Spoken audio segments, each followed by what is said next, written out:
Hi guys. Ah! Welcome to my YouTube channel. So exciting. My first video ever. I've always wanted to make a YouTube channel, honestly, so I figured now would be the perfect time to do so since I now live in Colombia, and I'm so excited to share this journey and experience with you guys. Okay, so it's been officially 1 week since I moved to Colombia permanently. So I have gotten a few questions. So I guess I'll talk about them and answer them, and if you have other questions, obviously ask me. I'm not really an expert, to be honest, but I can tell you my experience so far. So I think one of the biggest prominent questions I got was, why Colombia? It had been on my bucket list for a while, honestly, since probably like 2020, 2021. I used to work in property management, and I had met someone, and he had lived in Colombia for 8 years. Like, he loved it, talked to me about his experience there, what it was like living there as a Black person. You know, he really like came to his own in regards to learning Spanish. He knew Spanish, but it, like, you know, accelerated his knowledge on it, which all of these things sounded great to me. So again, it's been on my bucket list for a while now, and my birthday was earlier this year, and I took a trip to Colombia, to Medellin specifically, and I just fell in love with it. Like, it was so much fun. Like, they call this place the Eternal Spring, and I get it. It's like beautiful every day, like, real talk.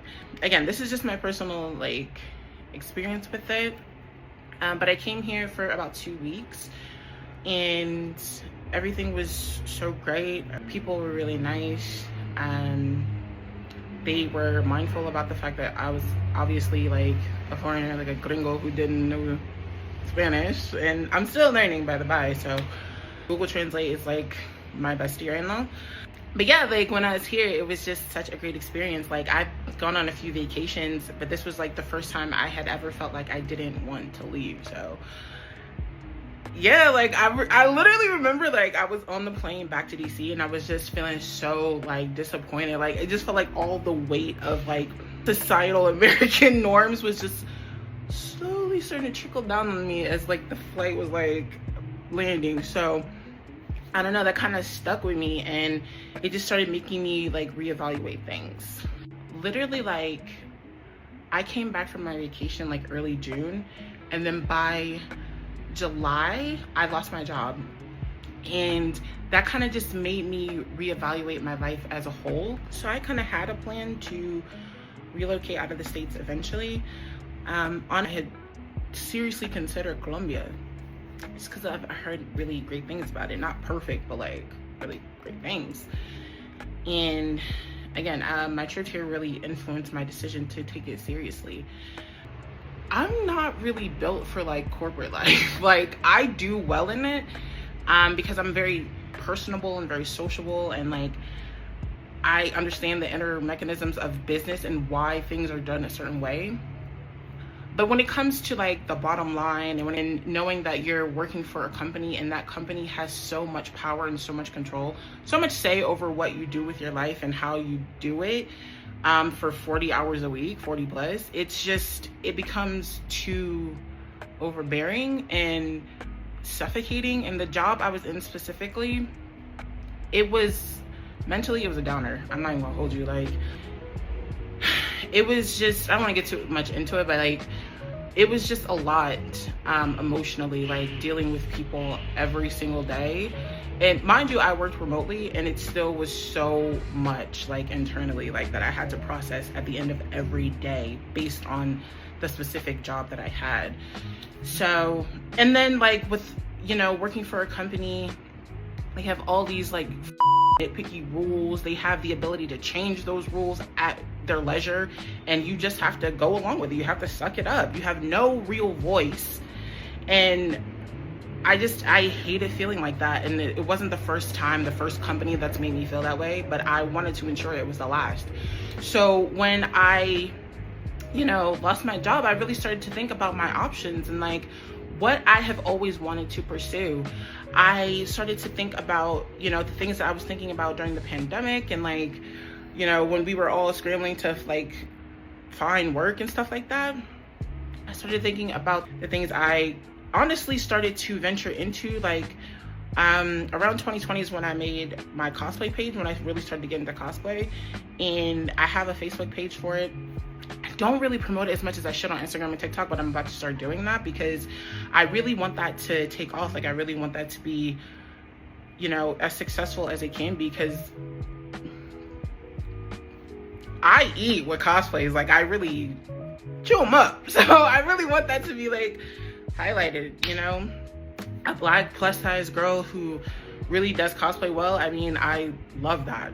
Want to see that more. So why not me? You know? Why not? So yeah, like I told my mom and I told my brother, like, I have to make a change. Like I need a change. I can't imagine like going through all the experiences that I went through this year for me to just end up at another corporate job. Like it just didn't compute in my brain. So I'm like, honestly, I didn't even consider any other option for her. I'm like, I'm moving to Colombia. Like I'm moving there. Like that is the next step for me. So then I started looking into the digital nomad visa, because that can give you residency here for up to 2 years, depending on what you're approved for. And I had to apply through the consulate in DC. It's an online application, but that's where the application is forwarded to.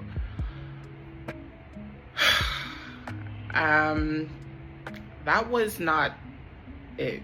I'm gonna say that. Like, I know people have certain like opinions about expats, you know, relocating to their country, and I absolutely get that. I really do. But I think that's kind of a part of life. You know, you want your country to be seen and to be experienced by other people, so they have a newfound appreciation for it. I just wish capitalism didn't have such a stronghold on it, but it happens in the States too. But yeah, like going into that application process, I submitted everything, all the documentation that I needed. I made sure that I had everything and more that they were looking for. The only hiccup that I had was that my photo that I submitted was too big. They needed a 2x2, and I submitted a bigger picture than that. That was it. Everything else on the application, spotless, perfect. I didn't need this part because since it was going to the DC consulate, they spoke English there. So I didn't need to have the documents in Spanish, but I literally did, just to make sure. Like, I submitted both of those. I submitted that at the end of July, and then about 3 weeks later, I got notification that I had to resubmit my picture. I did that the same day, like within the hour. And in the email that they sent me, they said, you have until 10 days. You have 10 days from this email to submit the documentation. Otherwise, they'll withdraw your application due to inactivity. I literally submitted it within the hour. Okay, that was on a Monday. By Friday, I checked the application again just to make sure that, not even just to make sure that they had gotten it, because they had sent me a confirmation email once I resubmitted my picture.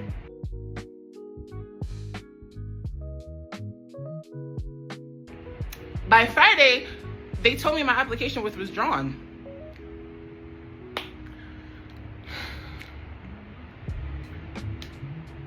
What do you mean? Like, I didn't understand why that happened, because again, I submitted it as soon as they let me know. And it was the only thing they had requested. Like, everything else on that application was fine.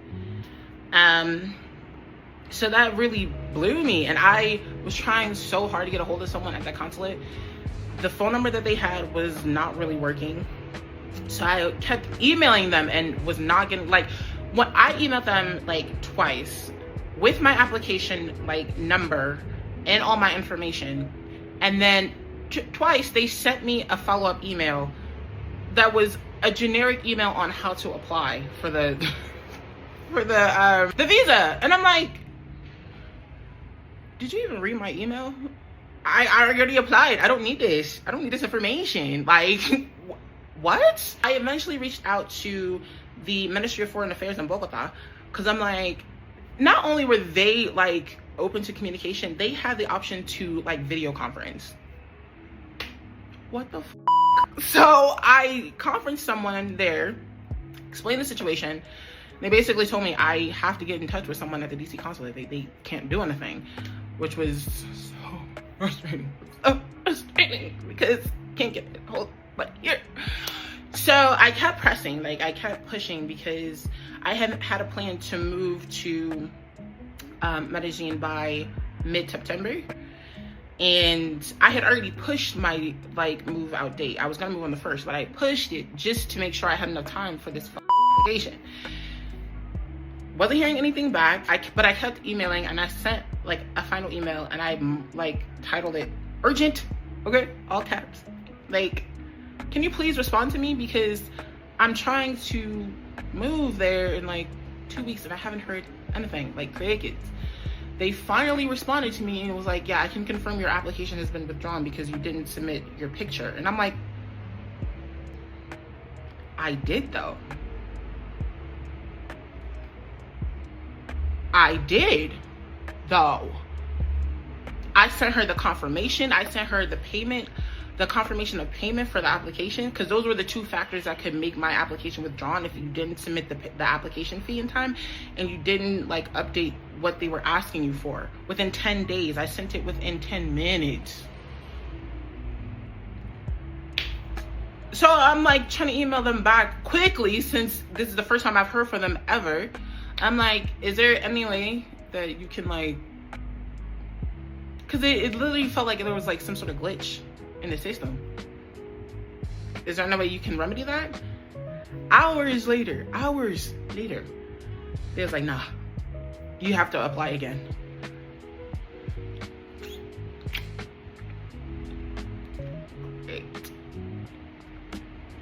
Great.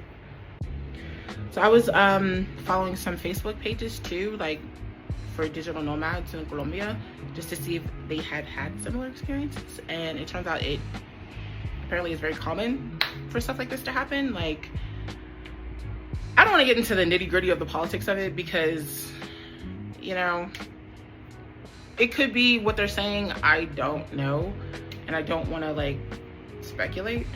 This is just, again, my personal experience about what happened when I went to apply for this visa. Like, I was so stressed about this visa.